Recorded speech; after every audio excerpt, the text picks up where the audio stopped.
Okay, hi, I'm back. This video is going to be about working with the spirits, okay? The practical application of what the last video was about, with the veils thinning and stuff like that. This video is now about working with the spirits. How can you do it? What are you supposed to do? What is the guidance as far as what I have received from Goddess Hecate, okay? So, first of all, we have to start off with a little bit of background foundational information, okay? And this is really about one of Hecate's roles itself, okay? So Hecate, we know, is the cosmic soul. She is, like I always recommend in my videos, please read the book called Hecate Sotera by Sarah Johnston, okay? You all need to go read that book. It will answer any questions you have about Hecate and who and what she is, okay? Because spirits are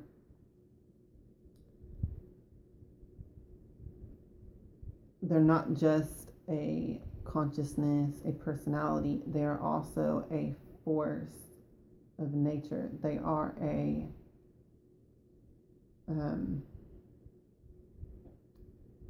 they're a personality, consciousness, and they're also a substance, a physical thing, okay? Now, I don't like using the word physical when I say that, but it's to get my point across that they are a substance, okay? They're something, they're not just someone, okay? So, if you read the book Hecate Sotera by Sarah Johnston, you will learn about what Hecate is, not just who she is, okay? But I'm pretty much going to tell you in this video a summarized form of it because it's relevant to the work with any spirits, okay? Hecate is known as a messenger spirit. If you look to the ancient teachings, Hecate was invoked before a lot of rituals because she was known as a spirit that is a messenger. So they would invoke Hecate, give her an offering at the beginning of any kind of magic, and then they would proceed with the rest of their magic and working with other gods and goddesses and stuff like that, okay? It was the same with the god Hermes or Mercury. So both of these spirits are known as messengers, okay? So that's the personality aspect of it. That's the consciousness aspect of it. Now I want to talk about what is the substance of these spirits. What are they really, okay? These are what we would call the astral light in magic, in alchemy, sorcery, shamanism, whatever name you call it by, ceremonial magic. Hecate is the astral light, okay? And this is a substance through which magic is transmitted, okay? From the magician to the rest of the world, from the magician to the gods and goddesses, and the spirits, okay? So not only is Hecate a consciousness which we unite ourselves with, she's called the cosmic soul, the Holy Spirit. She's the consciousness of God, of the oneness, okay? So what that means is that having her spirit, having her mindset, having her consciousness is a mindset of peace, is a mindset of cooperation, is a mindset of relationship with other living people, animals, all of nature. When you're doing witchcraft, it means the herbs that you're using, the candles, all of those tools.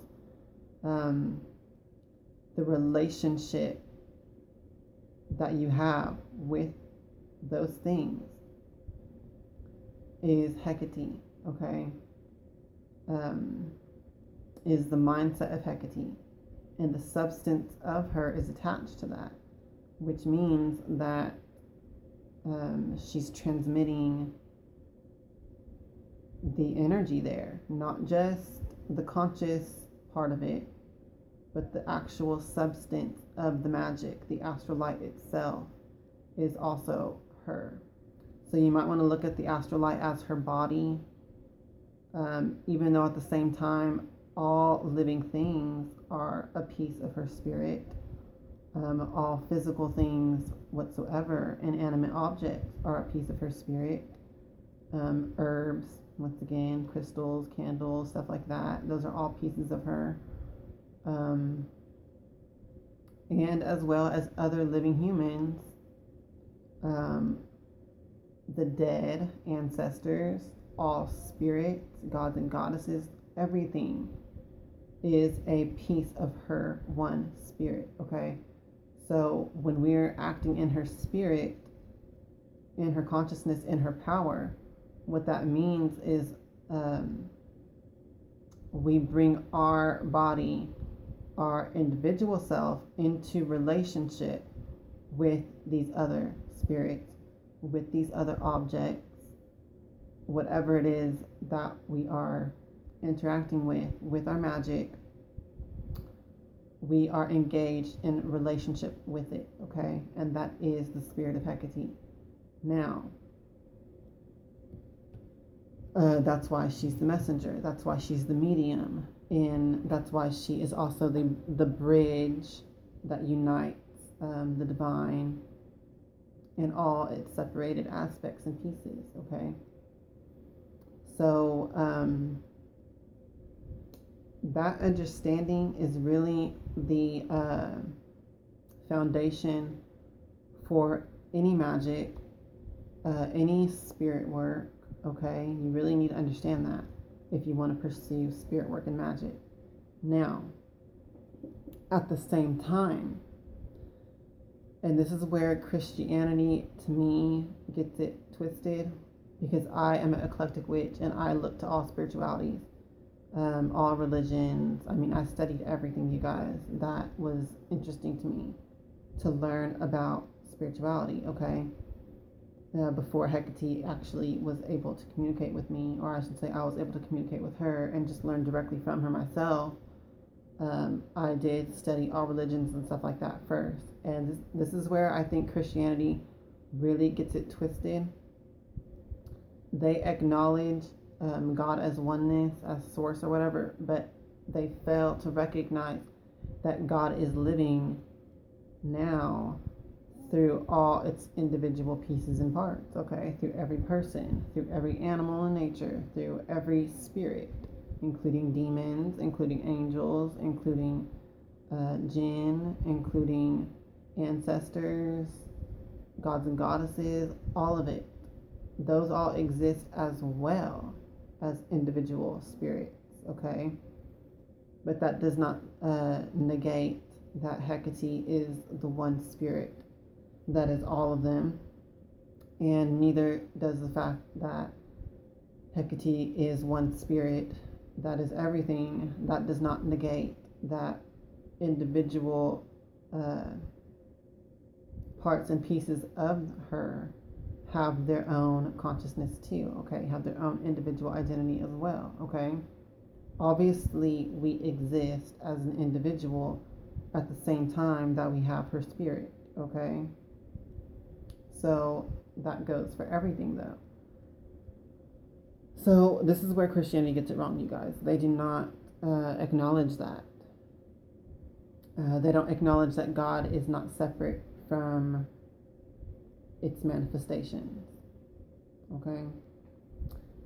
But obviously in paganism, we understand that these different gods and goddesses, these different spirits, each living person's spirit, each spirit of the dead, all of that is important, is its own individual identity, as well as the fact that Hecate is a spirit. The astral light is the spirit that binds all of it together as one, okay? And it is one at the same time. So This is the right mindset and perspective of spirit work. Now, let me see what else I was going to say with this.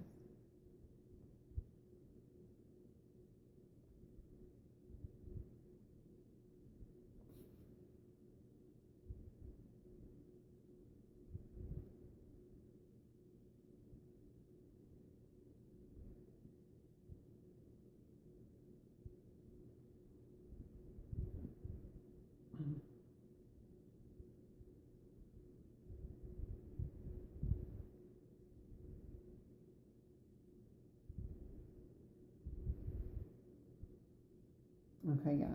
So that's the main thing I wanted to share in this.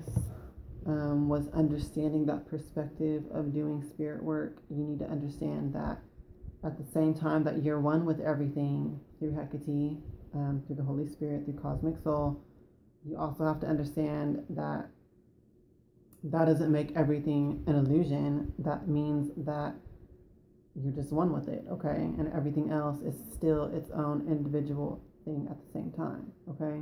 Including the spirits. And so when you approach spirit work, you need to understand it from this perspective and approach every spirit with a sense of cooperation and know that you're building a relationship with it, okay? So what does it mean when we get down to the actual relationship itself? It's quite simple. It's the same as with other living people. If we want love, loyalty, and support from the spirit on a daily basis, on a regular basis, we need to love, be loyal to, and support the spirit as well, okay? Reciprocation, relationship, okay? You have to give back to the spirit what they give to you, okay? And vice versa. What you give to the spirits, they will mirror back to you. Just the same as relationships with your living friends and family and stuff like that. You also have to keep acknowledging that they have their own identities, they have their own personality, they have their own likes and dislikes that need to be respected, the same as if your friend does not like, just as an example, if your friend does not like a certain kind of music or something like that, you're not gonna be rude and make them listen to that, you know what I mean? Etc. So if you can understand that the spirits are their own identities, they have their own likes and dislikes, you're gonna know how to appeal to them in the right way, and you'll respect that and do it, properly, okay? So one of the main examples with this is that as far as a relationship is that you have to talk to your spirit regularly through prayer, through just, some people would want to call it prayer, some people just call it talking to them, okay? I don't know where you are in your spiritual practice. I don't know if you're a medium, if you're just or just a witch without medium skills or whatever, but either way, talking to the spirits regularly is needed to keep that relationship strong, okay?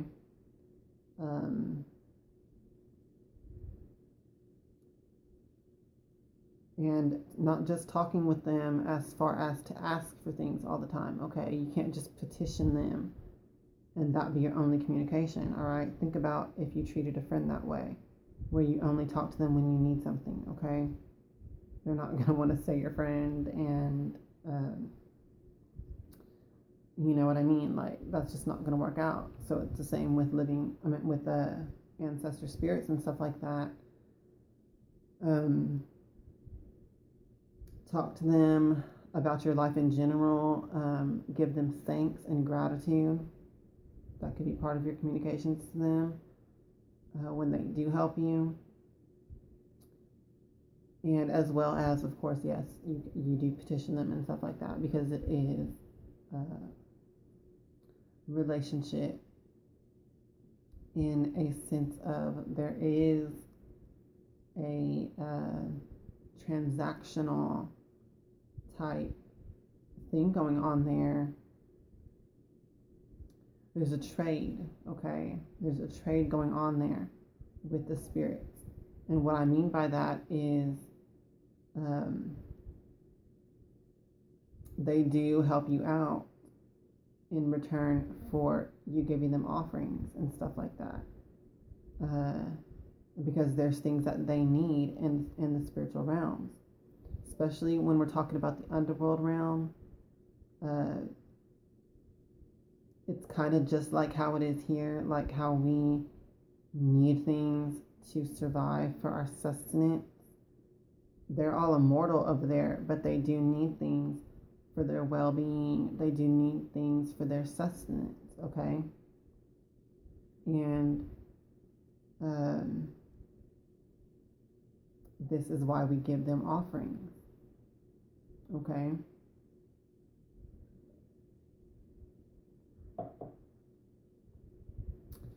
So understand that usually when we petition the spirits, we're asking for something that we need, for the good of our lives. They need things too, okay? Understand that.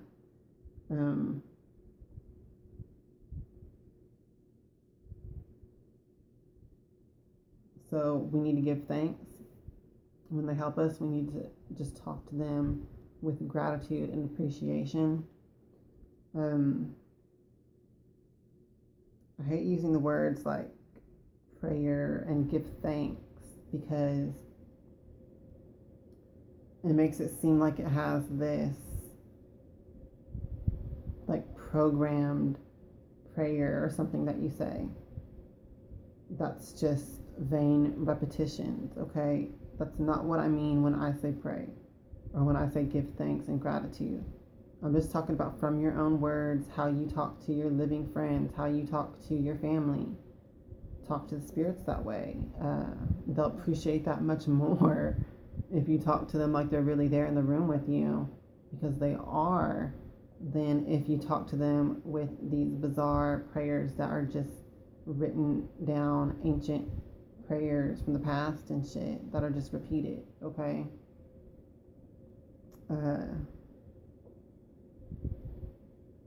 So be aware of that.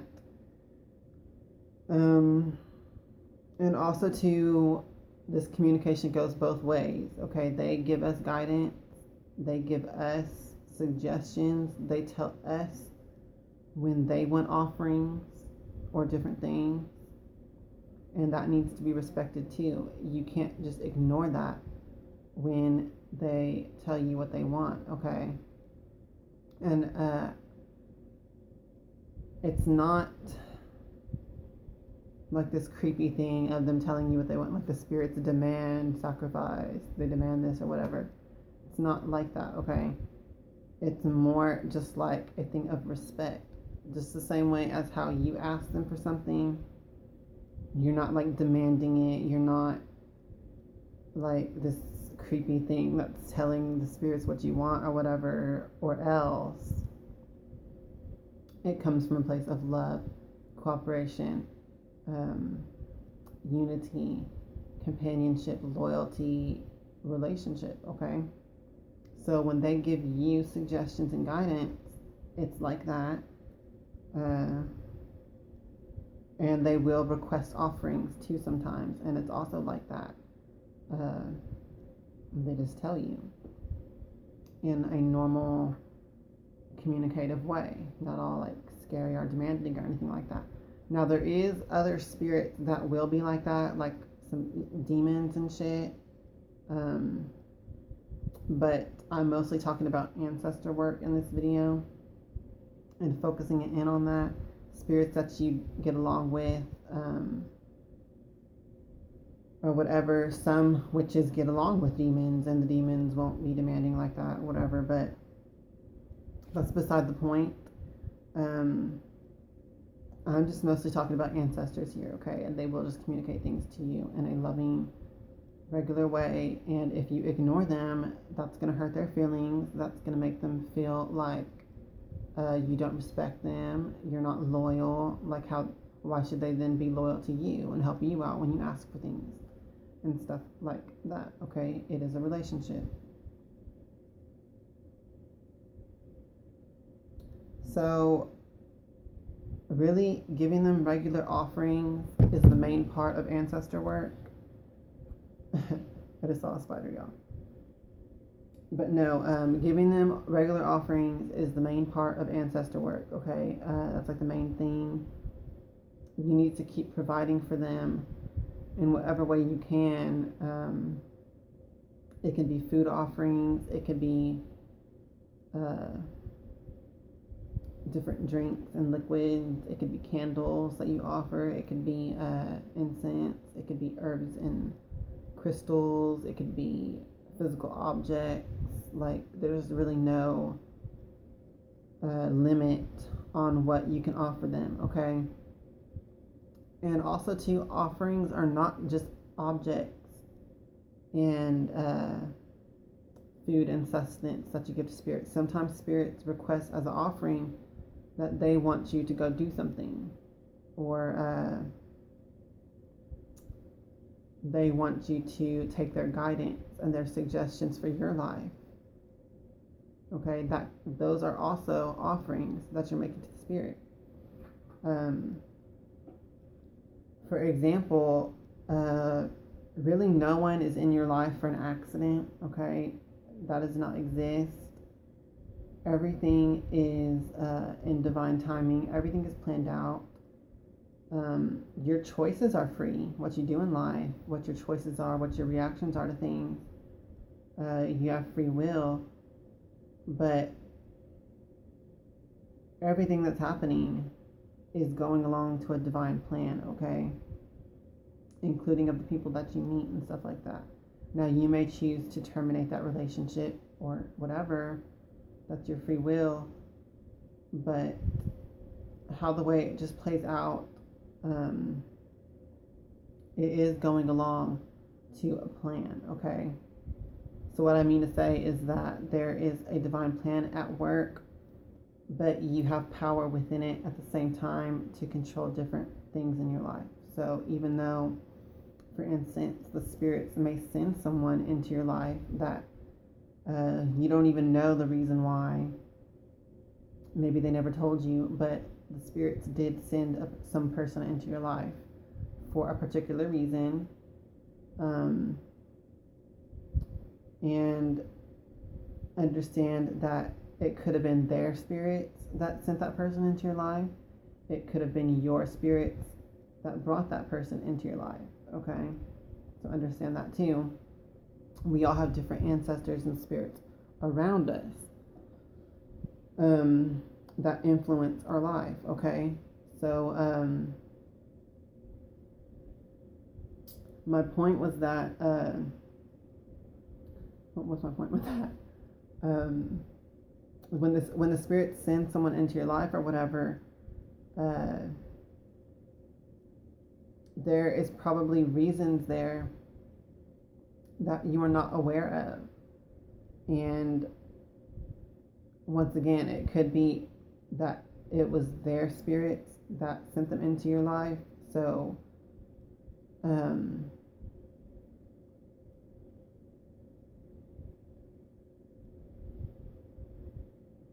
that's what I was going to say. Everyone has different spirits with them, okay?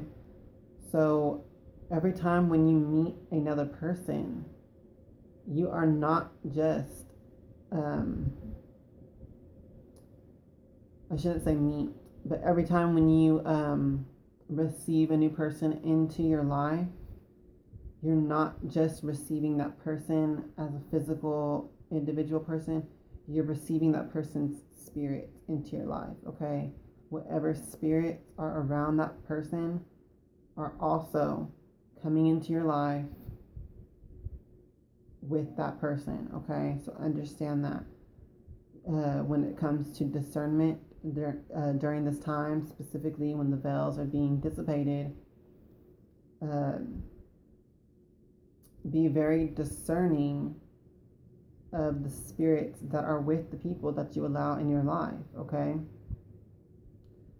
Part of, once again, what I was saying earlier about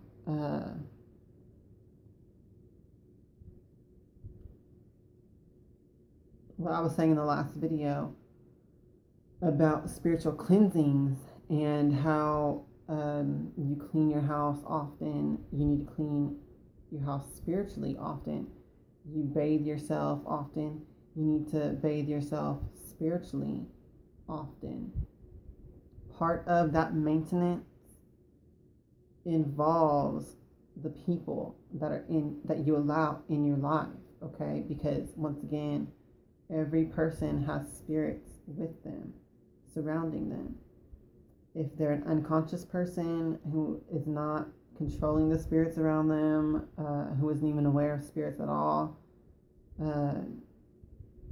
they may have some dark, evil spirits on them, are just spirits of chaos, destruction in general. And those spirits will affect your life if you have that person in your life, okay? Because those spirits are with them. So when you're around that person, you're around that person's spirit, and those spirits have influence on you, okay? Now, it could be stronger or weaker depending on, are you aware of it, okay? Are you discerning of the spirits that are with the people that you let in your life, okay? And like I said, everyone has spirits, regardless if they are a witch, a spiritual person or not. There are spirits around them, okay? Spirits are real. Ancestors are real, and they're around every single living person, regardless if that person does witchcraft or is aware of it or not. So part of the regular maintenance that you need to be taken care of during this time is to understand that you want to make sure that you keep yourself clear of any kind of evil spirit or just ones of chaos, whatever it may be, just certain spirits that are not for your highest good. Because also too, once again, all of the spirits have free will. So your ancestors might benefit you but harm others, okay? And just the same, other people's ancestors may benefit them but harm you, and things like that. And it's not just human ancestor spirits. Once again, the underworld has other spirits there too, like jinn, demons. There's different gods and goddesses of the underworld and things like that, okay? And some of those spirits are with living people, and different ones are with different living people. So it's not about judgment, okay? It's not about judging a person. It's not about, as far as any absolute judgment, like this person is absolutely evil, and I'm absolutely good, or whatever. It's not about judgments like that, okay? It's about the fact of, this person is doing harm in my life, okay? This person's spirit is doing harm in my life. And so that's not good for me. It's about taking care of yourself. It's not about judging others, okay? So understand that correctly, too. And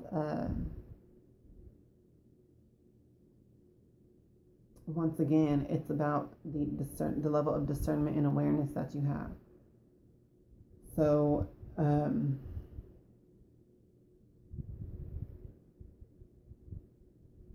there might be certain people in your life that have evil spirits attached to them, or once again, it could just be their ancestors that benefit them, but they're harmful to you.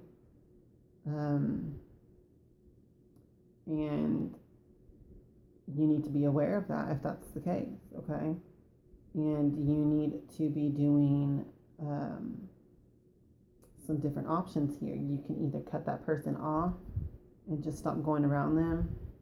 Okay, I'm not saying judge that person as an individual, but I'm saying just because of the spirit, cut that person off and not be around them anymore. Or you have another option of just doing more cleansings and more protection work and stuff like that.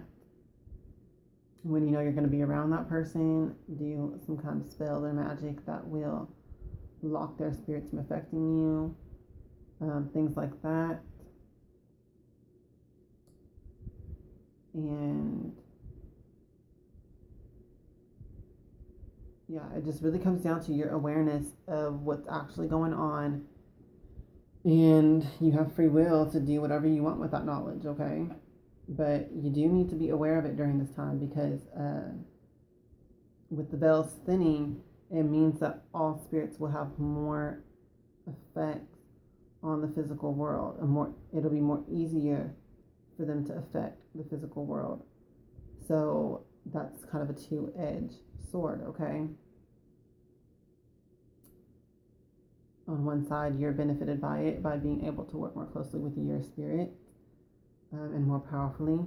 And on the other side, it means you need to be more cautious of other spirits, outside spirits, okay? That aren't part of your little group or whatever you want to call it. So I wanted to share these videos about this information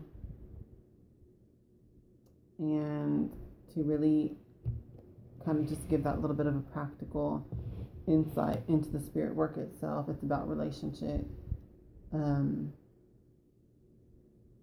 because it's about relationship, that means that you need to deal with spirits in the same way that you deal with the living, okay? There's some people that you know you get along with, and there's some people that you know you don't get along with, okay? In this physical world, we gravitate to the spirits that support us, that we get along with, and we move away from the spirits that try to harm us and stuff like that. So it's the same. So I just wanted to give that little bit of an example with all this. And it's about discernment and awareness, okay? That's what it comes down to. As far as practical application. And then as far as receiving guidance from the spirits and stuff like that, you need to respect and honor your spirits when they give you some kind of guidance, some kind of suggestion, when they request a certain offering from you. Because once again, the spirits are all individuals, so some spirits will want certain kinds of offerings, other spirits will want different kinds. They have different tastes and stuff like that. It's really not limited to food and drink. Once again, you can offer them whatever they ask for, really. They communicate to you through signs and symbols, through omens, through symbology, through numbers, through your own internally, through your own intuition, through thoughts that will just come into your mind, ideas and inspirations. The word inspiration means in spirit, and those are coming to you from spirit. And through your dreams and communications there, and through psychic faculties, okay? So those are all the different ways that spirits communicate with you, and you just have to be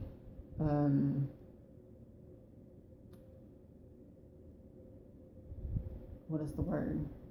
You have to be fluent of speaking the language of spirits, okay? They don't speak how we speak, so directly, concisely, with just direct language. They speak through all kinds of different signs and omens and outer things, and also too through the inner intuitions and stuff like that. Now, they can speak to you directly through telepathic communication, and through channeling and mediumship, but not everyone can do that, or not everyone's a master at that just yet. But you can learn how to do these things, okay? It's learnable by everyone, okay? I was not always a I'm sorry, I saw a spider, y'all. I was not always able to telepathically communicate with spirits through direct dialogue, mediumship, but I gained that ability, okay? So I know that others can just gain that ability, okay? I think I've always been a medium, though. Like, I've always been able to communicate with spirits in some way. It wasn't always, like I said, it wasn't always the direct, concise, one-on-one dialogue that it is now. But I would get like intuitions and psychic sensations, and really clairsentience was my main psychic power that I've always had, which it just means psychic knowing or sensation, okay? So I was just able to sense things. I say it like that. That's really how it was. Like, I would just have a sense of what was up somehow, and then I would just know what it was somehow, okay? It was just one of my psychic skills. But now I have clairaudience, I have clairvoyance, I have like all the different medium psychic skills, and so that's how come I know that you can develop them no matter who you are. It's just a subject that you're learning about using your own senses, okay? So that would be a good thing to pursue during this time. I might go ahead and share some lessons on that as well. I know I definitely will be teaching that in my Hecate Gnostic Circle group for my students. Some of the next lessons that I'm going to be doing and focusing on is spirit communication. I'm not sure if I'm going to share that on YouTube or not, but we will see, okay? I think this has gone on long enough. It's almost like 40 minutes or whatever, so I'm just going to go ahead and end this video here. But I did want to just give a couple of videos about the time period that we're entering and how important it is to really be focused on spirit work during this time. Or at least take it very seriously during this time. Because like I said, I know for many witches and psychics and mediums and all of that stuff, this is just our everyday life. It's not really anything is changing. But for like the beginner witches, or for witches who only just do witchcraft but they don't really delve into mediumship and spirit work as far as the communication aspect of it, it might be something you want to really look more into during this time so that your discernment can be strong as it can be, okay?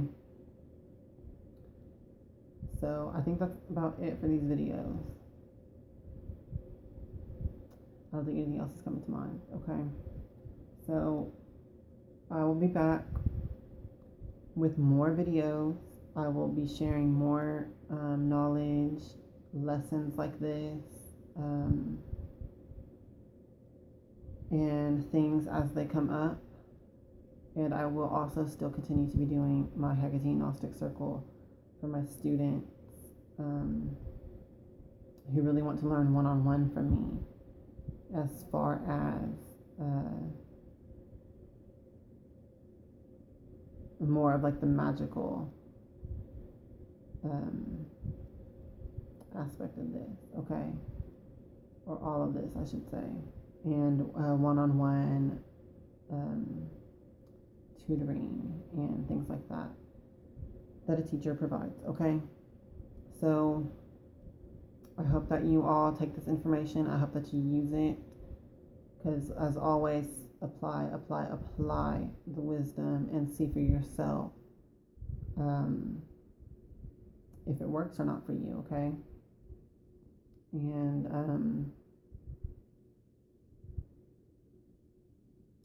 I'm really sharing this on behalf of people who want to know it, but I'm also sharing all of this on behalf of the spirits themselves who kind of feel like they have been neglected for far too long in this modern society, okay?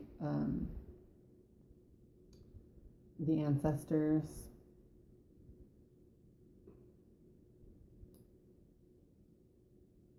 they have just been forgotten a lot by a lot of people, okay? And it's really kind of sad, and it's not right, okay?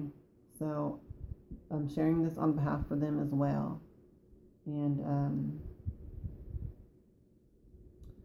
on the fact of with Hecate's descent and all of that, she did also tell me to come forward and share this publicly with everyone so that you all can be aware of this, okay? So I hope these videos help you. I hope you apply the knowledge and the wisdom. I hope that you pursue a more stronger relationship with your ancestors. I hope that you pursue more of a development of your spiritual perceptions and powers and abilities. And I hope that you use it to really respect spirits and acknowledge them in your daily life. Because even spirits that are our enemies, they need to be respected in the sense of they are a real thing that needs to be dealt with, okay? There is a relationship there, even if it's a relationship with an enemy spirit. There's an interaction going on there. So I just want to point that out, okay? And the same with the positive spirits that help you in your life personally. They need to be respected and acknowledged, okay? So let me know if y'all have any questions. Just comment below. If you just have thoughts that you just want to interject or whatever, just share some stories. A lot of people, I already kind of announced this a little bit on Facebook, just through one or a few posts on Facebook that were kind of really short, but I definitely went way more in depth on these videos.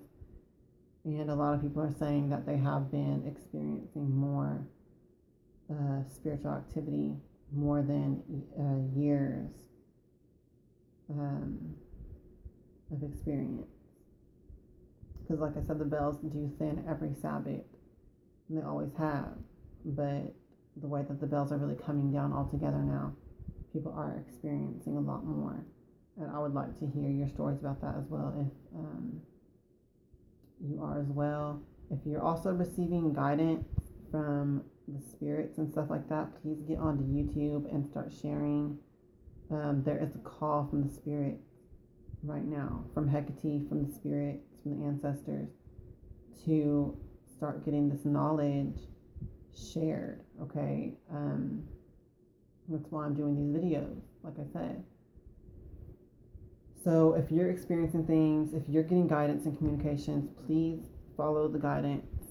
Please honor your spirits by following that guidance. When you take care of your spirit, you are taking care of yourself, okay? Spirits take care of us just like we take care of them. So be aware of that, okay? Blessed be, hail to the witches, hail to the spirits.